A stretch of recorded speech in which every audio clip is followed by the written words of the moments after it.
আসসালামু আলাইকুম। এই যে এখন দেখতেছেন এটা হচ্ছে সুগার মিল, যাকে বলা হয় চিনির মিল। আমি এখন ঝিনাইদহ কালীগঞ্জ সুগার মিল এরিয়ার ভিতরে আছি।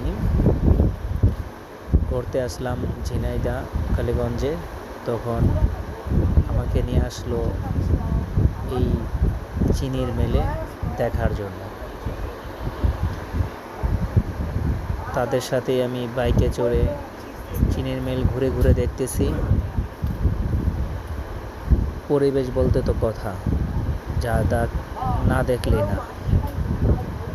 এই যে এখানে দেখতেছেন চিনির মিলের ভিতর তো যাওয়া সম্ভব না, তার জন্য ঘুরে বাইরের অংশ দেখাইতেছে। ওই যে দেখতেছেন লাল বিন্দু, ওখানে হচ্ছে আপনার ময়লাভূমি। এখন আমরা বেরিয়ে পড়লাম আপনার ঝিনাইদহ সবচেয়ে বড় বট গাছ যেখানে এশিয়া মহাদেশের মধ্যে, সেই রোডে বেরিয়ে পড়লাম। যাওয়ার পথেই কিছুক্ষণ ভিডিও করে নিলাম। রোডগুলো অনেকই সুন্দর, ফাঁকা।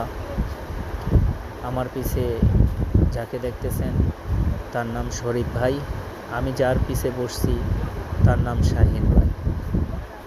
তারা দুজন আমাকে নিয়ে এই কালীগঞ্জ শহরটাকে ঘুরিয়ে দেখালো।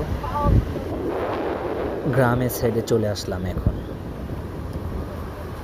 গ্রামের যে পরিবেশ আছে সেটা ঘুরে ঘুরে দেখানো হচ্ছে এবং দেখতেছি। শরীফ ভাই খুব গুনগুন করে খুব সুন্দরভাবে গান গাইতেছে। হয়তো আমার রেকর্ডে পুরোপুরি ওঠে নাই, কোনো জ্যামজট বা কোনো কিছু নেই। এই যে আপনারা সাইডে যে দেখতেছেন, সাইড দিয়ে অনেক সুন্দর। এটাকে আবার ভাববেন না শিক্ষাবাদ, ওইটা গ্রাম অঞ্চলের গরুর গোবর দিয়ে তৈরি।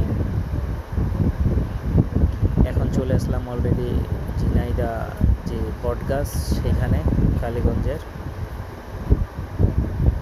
এশিয়া মহাদেশের যে সবচেয়ে বড় বটগাছ, সেটা এখন অনেকগুলি বটগাছে আকৃতি ধারণ করছে। এই বটগাছগুলি দেখতে অনেক পরিমাণ লোক আসে। হয়তো এমন এক সময় গেছি দুপুরবেলা ছিল, বিকেল হওয়ার আগে আগে, তখন তেমন একটা লোক নেই। বিকেলবেলা প্রচুর পরিমাণ লোক হয়, যা না বললেই না।